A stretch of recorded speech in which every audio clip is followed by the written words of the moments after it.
Om Ganeshaya Namah. Valmiki Ramayana, Balakanda, Sarga 42. A short summary of this Sarga is about Anshuman and his grandson Bhagirath, who will perform austerities to bring Ganga to earth, and how Bhagirath receives a boon from Brahma, uh, so that Ganga is received by Shiv in his jata, matted hair, um, and and that this sarga is all about that story. So, Shloka 1. After Sagar passed away according to the law of time, O Ram, the people of the kingdom chose the exceedingly righteous Amshuman to be their king. Shloka 2. Amshuman became a truly great king. O delight of Raghu's dynasty, he had a great son who became renowned by the name Dilip. Shloka 3. Having entrusted the kingdom to Dilip, O delight of Raghu's dynasty, Amshuman performed exceedingly severe austerities upon a beautiful summit of the Himalaya. Shloka 4. For 32,000 years, that greatly renowned king remained in the ascetic forest, rich in austerity. He ultimately attained heaven. Shloka 5. The greatly radiant Dilip, having heard of the destruction suffered by his ancestors, could reach no definite conclusion because his understanding was overwhelmed by grief. Shloka 6. How can Ganga be brought down? And how can the offering of water be made for them? How can I deliver them? Constantly occupied by these thoughts, he became deeply anxious. Shloka 7. While that king, whose character was known through his righteousness, continually reflected upon this, an exceptionally righteous son named Bhagirath was born to him. Shloka 8. The greatly radiant Dilip performed many sacrifices. The king governed the kingdom for 30,000 years. Shloka 9. Without discovering any definite meaning of delivering his ancestors, the king succumbed to illness and met the law of time, death. O tiger among men. Shloka 10. Through the merit of his own deeds, the king attained Indra's realm. After consecrating his son Bhagirath as king, O bull among men, Shloka 11, Bhagirath was a righteous royal sage, O delight of Raghu's dynasty. That great king was childless and desired offspring. He therefore entrusted his subjects. Shloka 12. And the kingdom of his ministers and devoted himself to bringing Ganga down. He undertook prolonged austerities at Gokarna, O delight of Raghu's dynasty. Now, I have a little side note over here.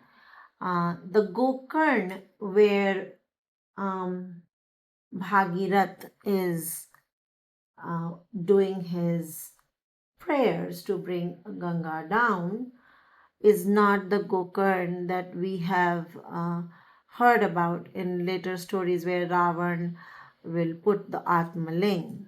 That Gokarn is different. That Gokarn is probably in Karnataka. But this Gokarn is probably a mountain in the Himalaya region where Bhagirath is doing his austerities to bring Ganga down. So he is doing extreme penance extreme prayers. Uh, so, and we will learn about the kind of penance he is doing in the next um, shloka, but not to confuse the two Gokarns. The Gokarn where Bhagirath is doing his austerities is in the Himalaya. The other Gokarn is probably in Karnataka. Shloka 13. So repeating Shloka 12. And the kingdom of his ministers and devoted himself to bringing Ganga down, he undertook prolonged austerities at Gokarn, O delight of Raghu's dynasty. So, what kind of penance did he do? Shloka 13. With his arms raised, surrounded by the five fires, taking food only once a month, and controlling his senses, he remained engaged in that terrible austerity for 1,000 years. Shloka 14. Which passed in this way for that high souled king, O mighty armed Ram, the venerable Brahma, the creator, Bhagwan, and ruler of all beings, became exceedingly pleased with him. Shloka 15. Then the grandfather Brahma approached together with the host of Devas. He addressed the high soul Bhagirath, who was still practicing austerities. Shloka 16. O great King Bhagirath, O ruler of the people, I am pleased with you. Your austerities have been performed well. Choose a boon, O observer of excellent vows. Shloka 17. The greatly radiant Bhagirath addressed the grandfather of all the worlds. The mighty armed king stood before him with his palms reverently joined. Shloka 18. If the blessed Bhagwan is pleased with me, and if my austerity possesses any reward, may all the sons of Sagar receive the funerary offering of water from me. Shloka 19.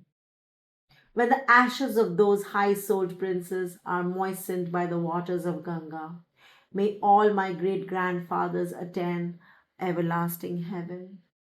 Shloka 20. O Deva, I also ask for offspring so that our lineage may not perish. O Deva, let this be my further boon for the continuation of Ishvaku dynasty. Shloka 21. The grandfather of all the worlds then replied to the king who had spoken these words, using gracious and pleasing speech filled with sweet expressions. Shloka 22. This is a great aspiration, O Bhagirath, O mighty chariot warrior. Let it be accomplished. May good attend you, O perpetuator of Ishwaku lineage. Shloka 23. This Ganga is the elder daughter of Himavan, born of the Himalaya. O Harshiv. So in many times we will find Shiv addressed as Hara. So for the first few times I have added Shiva so that it just gets recognized that Hara is Shiv. O Hara, Shiv must be invoked to receive and support her. Shloka 24. The earth will not be able to endure the force of Ganga's descent, O king. I see no one other than the trident bearing Shiv capable of sustaining her. Shloka 25. Having spoken thus to the king and also instructed Ganga, the creator of the worlds, returned to heaven together with all the gods and the host of Maruts. And that ends Sarga 42 of Balakanda.